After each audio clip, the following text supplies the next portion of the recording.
जय हिंद, नमस्कार। Career wing पर आपका बहुत बहुत स्वागत है। क्लास 12 फिजिक्स चैप्टर नंबर 10 तरंग प्रकाशिकी। ठीक, अब ज्यादा चैप्टर्स तो बचा नहीं है। 10, 11, 12, 13 और 14, यही 5 चैप्टर्स बस है। लास्ट हमारा था संचार व्यवस्था, उसको सिलेबस से हटा दिया है, तो इस साल संचार व्यवस्था पढ़ना ही नहीं पड़ेगा। तरंग प्रकाशिकी। तरंग प्रकाशिकी जिस टाइम मैंने चैप्टर नंबर 9 स्टार्ट किया था, उस टाइम तरंग के बारे में बता दिया था, तो इस बार नहीं बताऊंगा। क्लास जाकर एक बार देख लेना, फर्स्ट क्लास, थोड़ा बहुत बेसिक उसमें है। चलो सीधा अपन तरंग प्रकाशिकी पर आते हैं। वेव्स, तरंगे जानते हो ना? छोड़ो बेसिक, सीधा टॉपिक पर आते हैं। हाइगेन का सिद्धांत। हाइगेन का सिद्धांत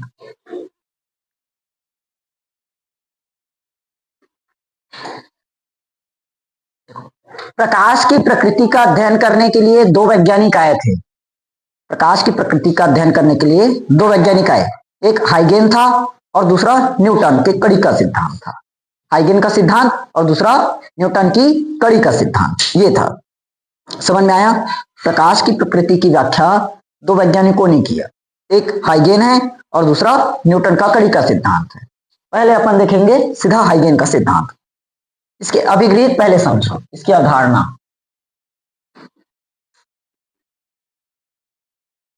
अवधारणाएं सबसे पहले समझना। हम पूरा का पूरा चैप्टर नंबर 9 में अभी प्रकाश के बारे में जान के आए हैं। प्रकाश, तो प्रकाश क्या चीज है? प्रकाश। प्रकाश कैसे होगा? तरंगों के रूप में चलेगा। इस चैप्टर में पूरा प्रकाश का अध्ययन किस में करेंगे? तरंग के फॉर्म में करेंगे। प्रकाश तरंगों के रूप में चलता है। समझ में आया? प्रकाश किस में चलता है? तरंगों के रूप में। जितना भी अभी पूरा इसमें पढ़ेंगे, प्रकाश को तरंग मानकर पढ़ेंगे। ये चीज समझ में आया? प्रकाश किस में चला? तरंगों के रूप में चला। अब साफ है, अगर चल रहा है तो इसका वेग भी होना चाहिए, वेग भी होना चाहिए। तो ये तरंगे कौन से वेग से चलेगी? मैक्सिमम, अत्यधिक वेग 3 × 10 की पावर 8 मीटर प्रति सेकंड वेग से चलती है। समझ में आया? प्रकाश तरंगों के रूप में तो चल रहा है, लेकिन चलने के लिए क्या होगा? उसको वेग चाहिए रहेगा। अब वेग के साथ साथ उसको माध्यम भी तो चाहिए, किसी ना किसी माध्यम में तो गमन करेगा।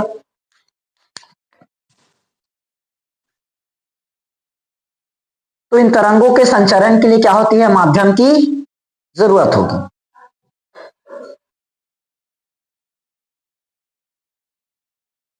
प्रकाश तरंगों के रूप में चलती है, इन्हें माध्यम की आवश्यकता, इन्हें माध्यम की क्या होती है? आवश्यकता होती है, माध्यम की जरूरत होती है। इसीलिए वैज्ञानिकों ने क्या माना? सर्वव्यापी ईथर की कल्पना किया। मतलब ब्रह्मांड में क्या चीज है? ईथर। ब्रह्मांड में क्या है? ईथर। उसी ईथर में ये क्या करेगा? तरंगे गमन करेगा। समझ में आया? देखो, संपूर्ण ब्रह्मांड में क्या चीज व्याप्त है? ईथर। संपूर्ण ब्रह्मांड में क्या है? ईथर है। ये जो तरंगे हैं, इन्हीं ईथर में गमन करती है। समझ में आया? संपूर्ण ब्रह्मांड में क्या होगा? काल्पनिक माध्यम ना, वो सिर्फ काल्पनिक है, अभी सामने में समझेंगे। संपूर्ण ब्रह्मांड में काल्पनिक माध्यम ईथर, काल्पनिक माध्यम ईथर व्याप्त है। ईथर व्याप्त है। ये तरंगे इन्हीं ईथर में क्या होती है? इन्हीं ईथर में गमन करती है। समझ में आया ना? लाइन से याद करना तो ज्यादा अच्छा होगा। जैसे जैसे जरूरत पड़ती जा रही है, वैसे वैसे करते जा रहे हैं। सबसे पहले क्या जाने, प्रकाश तरंगों के रूप में होता है। उसके बाद इसका वेग होना चाहिए, गमन कर रहा है मतलब वेग होगा, और गति कर रहा है मतलब उसको माध्यम की भी जरूरत पड़ेगी। माध्यम हमने बता दिया ईथर। क्लियर हुआ यहां तक? देखो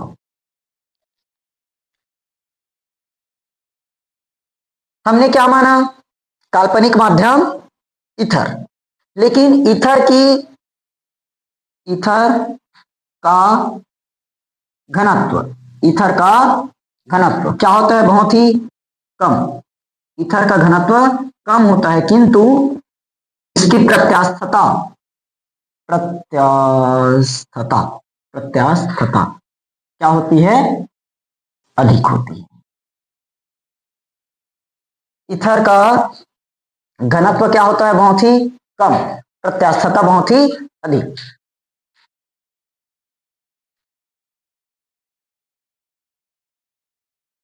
ऐसे लिख लो ना, ईथर भारहीन, घनत्व कम बहुत ही कम होता है मतलब भारहीन। ईथर भारहीन तथा घनत्व बहुत ही कम होता है। ईथर भारहीन तथा घनत्व बहुत कम होता है। ठीक, पांचवा पॉइंट देखो, जो तरंगे हैं, जो तरंगे हैं वो क्या होती है, अनुदैर्ध्य तरंग। क्या होगी, अनुदैर्ध्य तरंग। लेकिन कुछ वैज्ञानिकों ने ध्रुवण की व्याख्या करने के लिए इसको अनुप्रस्थ मान लिया, अनुप्रस्थ मानकर अध्ययन किया। समझ में आया? ये तरंगे क्या होती है, अनुदैर्ध्य होती है, लेकिन कुछ वैज्ञानिकों ने क्या किया, ध्रुवण की व्याख्या करने के लिए इसको अनुप्रस्थ मान दिया। दो ही तरंग जानते हैं ना, अनुदैर्ध्य तरंग, अनुप्रस्थ तरंग, जो पढ़ रखे पिछले साल पढ़े हैं। ये तरंगे क्या होती है, अनुदैर्ध्य होती है। अनुदैर्ध्य तरंगे अनुदैर्ध्य होती है, लिख सकते हो, अनुदैर्ध्य होती है, किंतु कुछ वैज्ञानिक जैसे जैसे एक आध वैज्ञानिक, फ्रेनेल, एक वैज्ञानिक है फ्रेनेल, और आएंगे ना बहुत सारे वैज्ञानिक, नहीं लिखोगे तो चलेगा। जैसे फ्रेनेल आदि वैज्ञानिकों ने इसे नहीं, ध्रुवण की व्याख्या के लिए, ध्रुवण की व्याख्या करने के लिए इसको क्या मान दिया, क्या माना, अनुप्रस्थ माना। समझ में आया? देखो, प्रकाश तरंगे क्या होती है, अनुदैर्ध्य होती है, लेकिन ध्रुवण की व्याख्या करने के लिए कुछ वैज्ञानिकों ने इसको क्या माना, अनुप्रस्थ माना। समझ में आया? ये तरंगे का मतलब प्रकाश तरंग है ना, ये तरंग मतलब प्रकाश तरंग। यहां तक क्लियर?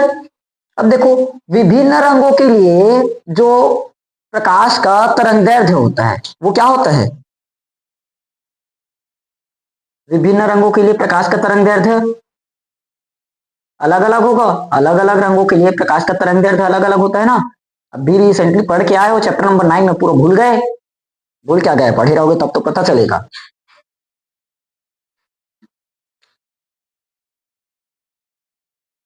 तो उसकी आवृत्ति भी बदलना चाहिए। विभिन्न रंगों के लिए, विभिन्न रंगों के लिए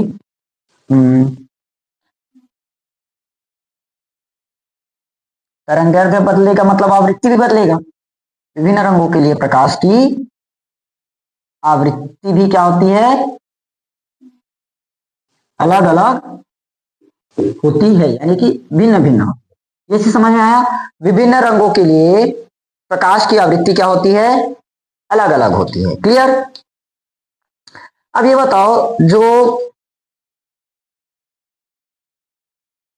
चलो देखो, तो बात पढ़ाते टाइम भी बात, इतना पॉइंट तो हो गया, क्या और क्या करें, काफी है इतना, इतना बस नोट करो। एक पॉइंट और है तो लिखोगे, लिख लो ना, नहीं तो क्या जाता है, एक ही पॉइंट तो है। इसको मिक्स करके भी लिख सकते हो ना, मैं ऐसे थ्योरी में काट के अलग अलग बना दिया हूं, पूरा थ्योरी एक मिक्स करके भी लिख सकते हो। जो रंगों का आभास है, रंगों का आभास, किसके कारण से होगा?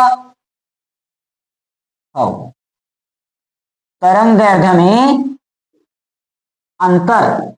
अरे तरंग दैर्ध्य में अंतर के कारण ही रंगों को पता चलता है ना। जिस रंग का तरंग दैर्ध्य अधिक होगा कम होगा, पूरा डिटेल पढ़ा चुका हूं। समझ में आया? क्लियर हुआ ये लाइन? देखो अब अगर इसको पॉइंट करके नहीं लिख रहे हो, पूरा मिक्स करके लिख रहे हो तब भी सही हो जाएगा। ठीक, अगर पॉइंट करके नहीं लिखोगे, पूरा मिक्स करके लिखोगे तब भी सही है। पहला क्या जाने? प्रकाश तरंगों के रूप में चलेगा। तरंग के रूप में चल रहा है मतलब उसका वेग भी होगा, वेग पता चल गया। अब तरंग चल रहा है मतलब उसको माध्यम की जरूरत पड़ेगी, तो माध्यम हमने क्या मान दिया? ईथर। लेकिन जाने ईथर क्या है? भारहीन है। ईथर भारहीन है, उसका घनत्व क्या है? बहुत ही कम। उसका घनत्व बहुत ही कम, लेकिन प्रत्यास्थता अधिक हो। यहां तक क्लियर? उसके बाद हमने क्या जाना? ये तरंगी क्या होती है? अनुदैर्ध्य। लेकिन ध्रुवण की व्याख्या करने के लिए कुछ वैज्ञानिकों ने इसको क्या कर दिया? अनुप्रस्थ माना। ठीक, उसके बाद ये जाने विभिन्न रंगों के लिए प्रकाश की आवृत्ति क्या होती है? अलग अलग होती है, और रंगों का भास तरंग दैर्ध्य में अंतर के कारण होगा। ठीक, ये कहा था हाइगेन। समझ में आया? हाइगेन का नियम। अब इस सिद्धांत की कमियां भी आएंगी। साफ है, कोई ना वैज्ञानिक आते हैं सिद्धांत लेकर आते हैं तो उसकी कमियां भी निकलेगी। नोट करो। अगला हेडिंग करो सब, तरंगाग्र। तरंगाग्र, तरंगाग्र, वेव फ्रंट। इंग्लिश में लिखना है तो लिखे ना, वेव फ्रंट। देखो, किसी क्षण माध्यम की वह सतह, किसी क्षण माध्यम की वह सतह जिस पर स्थित सभी कणों का कला समान हो। सभी कणों का कला, कलाएं क्या हो? समान हो। देखो, किसी क्षण, किसी क्षण माध्यम की वह सतह, माध्यम की वह सतह जिस पर स्थित सभी कण कैसे हो? हाँ, समान कला में हो, या समान कला में क्या करे? गति करे। समझ में आया? क्लियर हुआ? किसी क्षण माध्यम की वह सतह जिस पर स्थित सभी कण समान कला में क्या करते हैं? मतलब कंपन ना, इसके लिए कंपन, कंपन होगा, कंपन करते। समझ में आया? अब देखो ये क्या होता है, किसी क्षण माध्यम की वह सतह जिस पर स्थित सभी कण समान कला में कंपन करते हैं। जैसे तरंगे जानते हो कैसे उत्पन्न होता है? एक सिंपल स्थिर जल है, स्थिर जल, अगर उसमें पत्थर डाल दोगे तो निकलता है ना तरंग गोल गोल, वही है।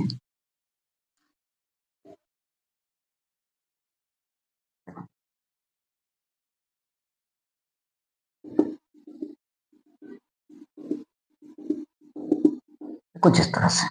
ये क्या है? जल, पानी।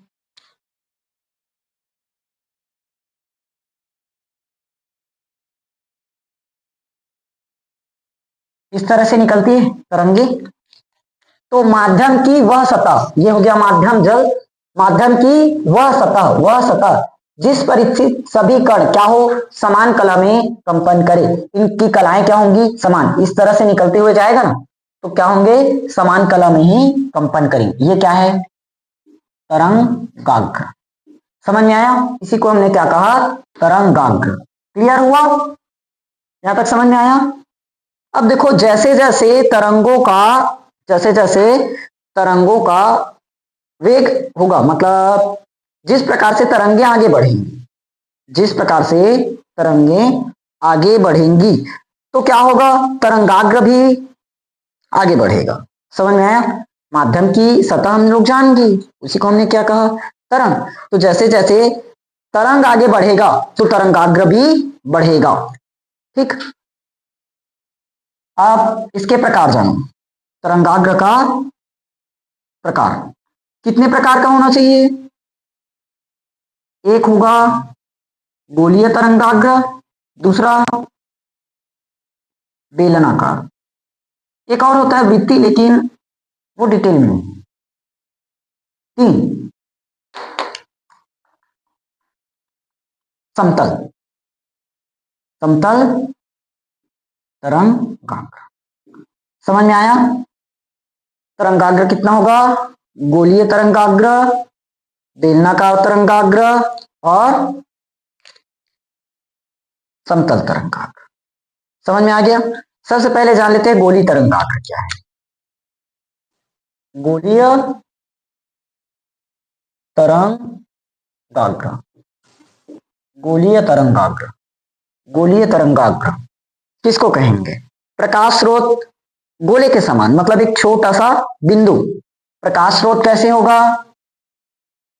बिंदु के समान। ठीक, इसमें प्रकाश स्रोत कैसे होता है? बिंदु के समान। प्रकाश स्रोत कैसे होंगे? बिंदुवत होता। ठीक, प्रकाश स्रोत कैसे होता है? बिंदुवत। यहां तक समझ में आया? तो सीमित दूरी पर, सीमित दूरी पर क्या होगा? एक तरंगाग्र बनेगा, उसी को हमने क्या कहा? गोली तरंगाग्र। यदि जब जब प्रकाश स्रोत क्या हो?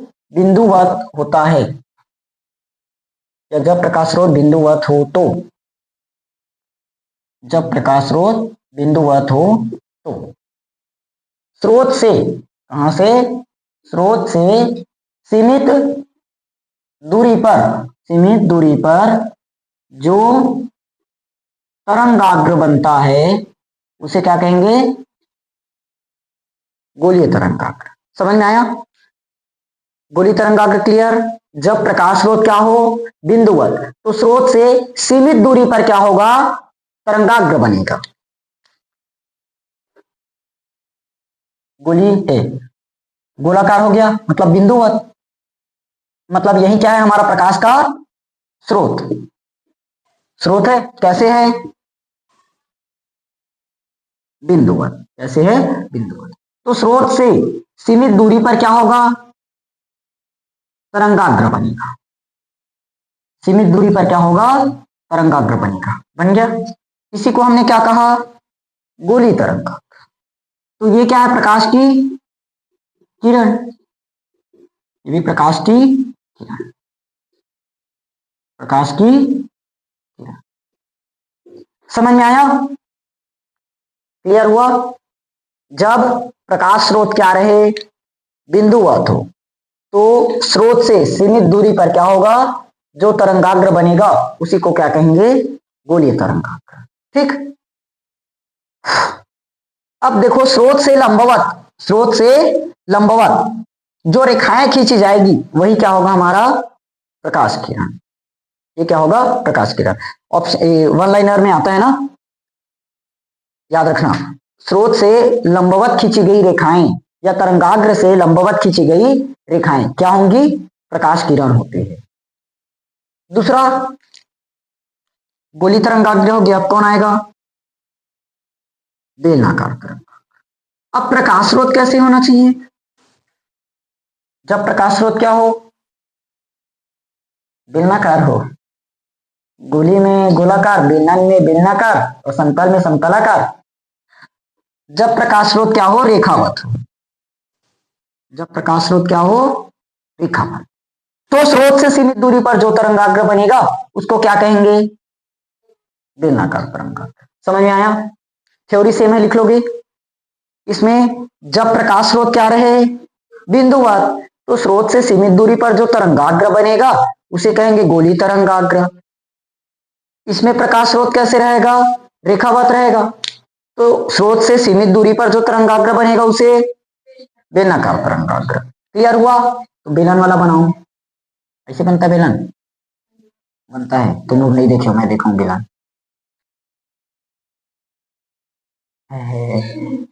यस यस, तुम लोग से ज्यादा बेलन कौन देखेंगे? बेलन है, ठीक से बनाओ इसको। तुम लोग ठीक से बनाना इसको।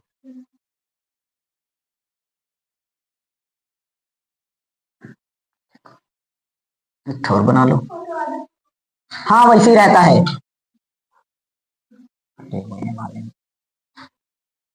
पढ़ाई लिखाई में हाल नहीं,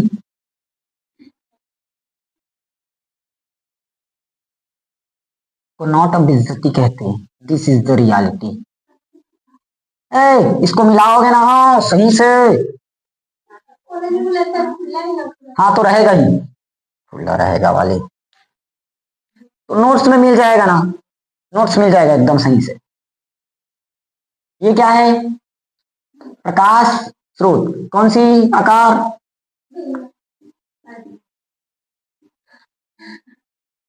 रेखावाद। प्रकाश स्रोत क्या रहेगा इसमें? रेखावाद। देखो इस तरह से किरणें आएंगी, तो यही किरणें क्या कहलाती है हमारी? प्रकाश की किरण लंबवत, तरंगाग्र से लंबवत खींची गई रेखाएं क्या होती है? प्रकाश किरणें कहलाती है। ठीक हो गया, समझ में आया? समतल को मैं यही समझा देता हूं, छोटा सा है।